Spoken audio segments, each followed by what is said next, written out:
ఓం శ్రీ పరమాత్మనే నమః. శ్రీ భగవత్యై నమః. శ్రీమద్దేవి భాగవతము 11వ స్కందము 8 నుండి 16 అధ్యాయాలు. మొత్తము 11వ స్కందంలోని 4వ భాగం ఈరోజు మనం తెలుసుకుంటున్నాము. ఈ అధ్యాయాలలో భూత శుద్ధి, భస్మ మహత్యము, ప్రాతః సంధ్యల వర్ణన మనకు చెప్తారు. భగవంతుడైన నారాయణుడు చెప్తున్నాడు, మహాముని ఇప్పుడు భూత శుద్ధిని గురించి చెప్తాను వినుము. దేవి కుండలిని మూలాధారము నుండి లేచి సుషుప్త మార్గమున పయనిస్తూ బ్రహ్మరంధ్రమును చేరుకుంటుంది అని మొదట చింతన చెయ్యాలి. దీని తరువాత సాధకుడు సోహం అను మంత్రముతో జీవుని బ్రహ్మయందు అనుసంధానము చెయ్యాలి. దీని తరువాత తన శరీరమందలి పాదములు మొదలుకొని మోకాళ్ళ వరకు పృథివీ స్థానముగా భావన చెయ్యాలి. ఈ పృథివీ స్థానము 4 కోణములు కలది. వజ్రము యొక్క చిహ్నముతో కూడినది. పీతవర్ణము కలది. దీని యందు లం బీజము అంకితమై ఉంటుంది. మోకాళ్ళ నుండి నాభి వరకు గల భాగమును జలస్థానమని భావించాలి. దీని ఆకారము అర్ధచంద్రునితో సమానమని తలుచుకోవాలి. దీని యందు 2 కమల చిహ్నములు అంకితమై ఉన్నాయి. ఇది శుక్లవర్ణముతో కూడినది. ఈ జలమండలము బొమ్మను బీజమంత్రముతో అంకితమై ఉంటుంది. నాభి నుండి కంఠము వరకు గల భాగమును భావన ద్వారా త్రికోణాకార అగ్నిమండల రూపముగా చూడాలి. దీని రంగు ఎరుపు. దీని యందు స్వస్తిక చిహ్నం ఉంటుంది. అది రం బీజముతో కూడి ఉంటుందని భావన చెయ్యాలి. హృదయము నుండి పై కనుబొమ్మల వరకు గల భాగమును వాయుమండలముగా గుర్తించాలి.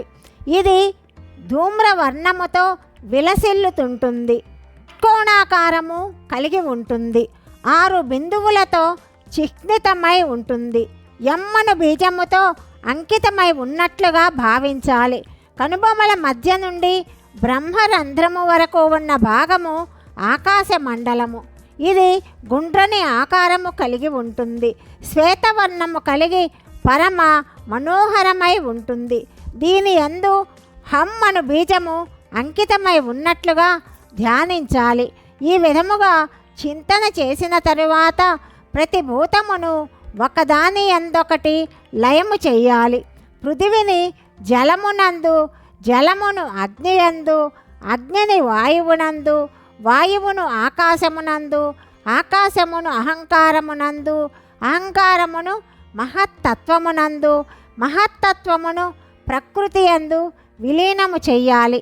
ఈ ప్రకృతియే అపర బ్రహ్మ లేక మాయ అని చెప్పబడుతుంది. దీనిని పరమాత్మయందు లయము చెయ్యబడుతుంది. ఇట్లు పరమజ్ఞాన సంపన్నుడై అనాది జన్మల నుండి ప్రోగైన పాప సముదాయమును ఒక పురుషుని రూపమున చింతన చెయ్యాలి. అతడు ఎడమ కుక్షియందు కూర్చొని ఉన్నాడు. అంగుష్ట ప్రణామము గల ఆ పాప పురుషుడు కృష్ణవర్ణము కలవాడు. బ్రహ్మ హత్య అతని శిరోభాగము. అతని 2 భుజములు బంగారమును దొంగిలించినాయి. అతడు సురాపాన రూపమైన హృదయముతో కూడి ఉన్నాడు. గురుతల్పమే అతని కుడి భాగము. ఈ పాపములు పాపుల యొక్క సాంగత్యమే అతని 2 చర్మములు. ఉపపాతకము అతని మస్తకము. అతడు తన చేతులలో డాలును ఖడ్గమును కలిగి ఉన్నాడు. అతని శరీరవర్ణము నలుపు. దుస్సహమైన ఆ పాప పురుషుని ముఖము అవనతమై ఉన్నట్లుగా చింతన చెయ్యాలి. తరువాత మాయాబీజమైన యమ్మను మంత్రమును స్మరిస్తూ పూరక ప్రాణాయామముతో వాయువును నింపి దాని ద్వారా పాపపురుషుని శరీరమును శుష్కింప చెయ్యాలి. రమ్మను వక్నిబీజము ద్వారా అగ్నిని ప్రకటితము చేసి తన శరీరముతో కూడిన ఆ పాపపురుషుని భస్మము చెయ్యాలి. దాని తరువాత బుద్ధివంతుడకు పురుషుడు ఈ విధముగా చింతన చెయ్యాలి. కుంభక జపము చేత ఈ పాపపురుషుడు భస్మమయ్యాడు. ఇప్పుడు దగ్ధమైన ఈ పురుషుని శరీర భస్మమును యమ్మను వాయుబీజ జపముతో రేచక ప్రాణాయామము ద్వారా బయటకు తీసుకొని రావాలి. తరువాత విద్వాంసుడైన పురుషుడు తన శరీరము నుండి ఉత్పన్నమైన భస్మమును వమ్మను సుధాబీజము నుచ్చరించుట వలన ప్రకటితమైన అమృతముతో దానిని తడపాలి. తరువాత లమ్మను భూబీజముతో ఆ బూడిదను ప్రోగు చేసి సువర్ణ అండములాగా తయారు చెయ్యాలి. తరువాత హమ్మను ఆకాశ బీజము నుచ్చరించి ఆ అండమును వికసిత రూపమున మార్చాలి. ఈ విధముగా మస్తకము నుండి పాదముల వరకు సమస్త అంగములను విద్వాంసుడు రచించుకోవాలి. మరలా ఆకాశాది 5 భూతములను తన చిత్తమునందు కల్పన చెయ్యాలి. సోహం ఈ మంత్రము ద్వారా తన హృదయ కమలము మీద ఆత్మను విరాజమానము చెయ్యాలి. దీని తరువాత కుండలినితో జీవుడు బ్రహ్మయందు సంయోజితుడవుతాడు. ఆ కుండలిని పరమాత్మ యొక్క సంయోగముతో సుధామయ జీవిని హృదయ రూప కమలము మీద స్థాపించాలి. తరువాత మూలాధారమునందు విరాజమానయైన దేవి కుండలిని ధ్యానించాలి. రక్తవర్ణముతో కూడిన జలముతో ఒక సముద్రము ఉన్నది. అందు ఒక నౌక ఉన్నది. దాని మీద ఒక కమలము వికసించింది. దానిపైన ఈ దేవి విరాజమానురాలై ఉన్నది. ఆ దేవికి 6 చేతులున్నాయి. ఆమె తన కరకమలములందు త్రిశూలమును, చెరుకు ధనుస్సును, రత్నమయ పాశమును, అంకుశమును, పంచబాణములను, రక్తముతో నిండిన కపాలమును ధరించి ఉన్నది. 3 నేత్రములు ఆమె శోభను పెంపొందిస్తున్నాయి. స్థూలమైన ఉరోజములతో సుందర నితంబములతో ఆ దేవి విరాజిల్లుతున్నది. అట్టి ప్రాణశక్తి స్వరూప భగవతి కుండలిని మాకు సుఖమును ప్రసాదించుగాక. ఈ విధముగా పరమాత్మ స్వరూపిణి ప్రాణశక్తి అయిన దేవి కుండలిని ధ్యానించాలి. తరువాత సకల కార్యములందు అధికారమును పొందటానికి భస్మధారణ చెయ్యాలి. విభూదిని అలదుకొన్నచో గొప్ప ఫలితము కలుగుతుంది. తరువాత భగవానుడు నారాయణుడు శిరోవ్రత భస్మ మహత్యమును, భస్మ భేదమును, భస్మాధారణ విధానమును ఎంతో విస్తృతముగా వర్ణించి త్రిపుండ్ర మహిమను చెప్పాడు. దీని తరువాత ఊర్ధ్వ పుండ్ర ధారణా విధానమును మహిమను చెప్పి చివరికి ఇట్లా చెప్తున్నాడు. నారద, భస్మధారణ విస్తృత మహత్యమును నేను నీకు వినిపించాను. ఇప్పుడు సంధ్యోపాసన యొక్క ఉత్తమ పుణ్య ప్రసంగమును వినుము. అనగా మొదట ప్రాతకాల సంధ్యోపాసనాది విధానమును చెప్తాను వినుము. ప్రాతకాల సంధ్య తారలు ప్రకాశించుచుండగా, మధ్యాహ్న సంధ్య సూర్యుడు ఆకాశమునుండగా, సూర్యుడు పశ్చిమ దిశకు వెళ్ళునప్పుడు సాయంకాలపు సంధ్య చేయు విధానము ఉన్నది. ఈ విధముగా 3 రకములైన సంధ్య ప్రతిదినము చేస్తుండాలి. దేవర్షి సత్తమ సూర్యోదయమునకు ముందు తారలు కనిపించినంత వరకు సంధ్యకు ఉత్తమ కాలము. తారలు అదృశ్యమైనప్పటి నుండి సూర్యోదయము వరకు మధ్యమ కాలము. సూర్యోదయమైన తరువాత అధమ కాలముగా పరిగణింపబడుతుంది. ఇట్లు 3 విధములైన ప్రాతకాల సంధ్యలు చెప్పబడ్డాయి. సూర్యుడు కనిపించుచుండగా చేయు సాయంకాలపు సంధ్య ఉత్తమము.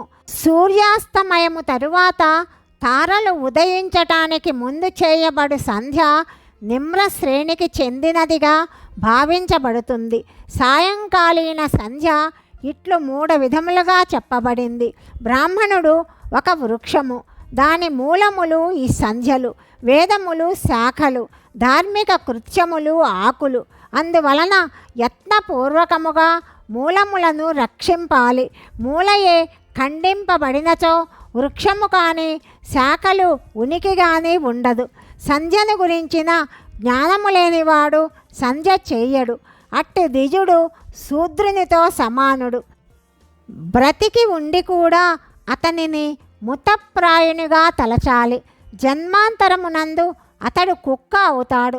అందువలన ద్విజుడు నిత్యము ఉత్తమ సంధ్యోపాసన చెయ్యాలి.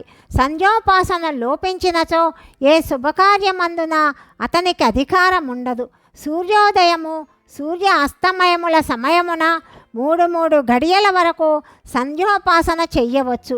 దీని తరువాత సంధ్య చేసిన ప్రాయశ్చిత్తము చేసుకోవాలి. నిశ్చిత సమయము గడిచిపోగా సంధ్య చేసినచో 4 సార్లు అర్ఘ్యము ఇవ్వవలసి వస్తుంది.